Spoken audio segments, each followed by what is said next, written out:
देखिए, कभी कभी ये बात हमारे ध्यान से निकल जाती है कि भारत का समुद्री तट लगभग 7,500 किलोमीटर लंबा है, जो कोस्टल लाइन। और मुझे नहीं लगता कि विश्व में कोई ऐसा देश है जिसको इस प्रकार की नेमत परमात्मा ने दी हो।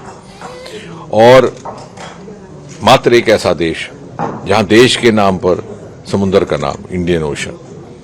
शायद हमारे पूर्वजों को इस बात की कल्पना थी कि इस समुद्र के अंदर क्या सरमाया, क्या संपत्ति, अपार संपत्ति छिपी हुई है।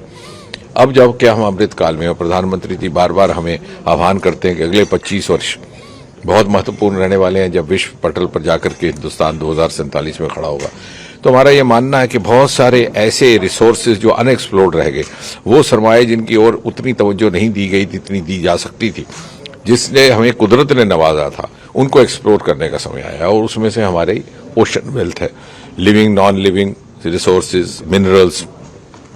और इसलिए समुद्र की रखरखाव और उसकी सेहत को बनाए रखना उतना ही लाजिम है जितना कि हमारी अर्थव्यवस्था की चिंता करना, क्योंकि आने वाले समय में भारत की इकॉनमी, भारत की अर्थव्यवस्था में हमारे समुद्री सरमाए बहुत अहम भूमिका निभाने वाले हैं। इसी सोच को लेकर के वहां पर एक स्वच्छता का अभियान, जिसका तो प्रारंभ प्रधानमंत्री जी ने स्वयं किया था जब 2014 में उन्होंने लाल किले से उसका आह्वान किया था अपने स्वतंत्रता दिवस अवसर पर। तो ये 75 दिन जो कि अमृतकाल के 75वें साल से जुड़ते हैं, ये अभियान रहा। और विश्व भर में प्रतिवर्ष इंटरनेशनल कोस्टल डे मनाया जाता है। इसकी योजना ऐसी बनाई गई कि ये 75 दिन के अभियान का समापन इंटरनेशनल कोस्टल डे को हो।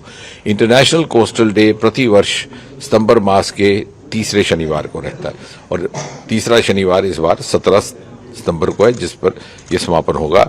और इसकी बड़ी एक सुखद जो दृश्य देखने को मिला कि होल ऑफ गवर्नमेंट, जिसे बार बार जिस पर बल देते हैं प्रधानमंत्री जी, उसका तो भागीदारी रही, प्रत्येक विभाग, प्रत्येक मंत्रालय केंद्र का, साथ ही साथ प्रत्येक सरकार राज्यों की, वो भी इसके साथ जुड़ गई।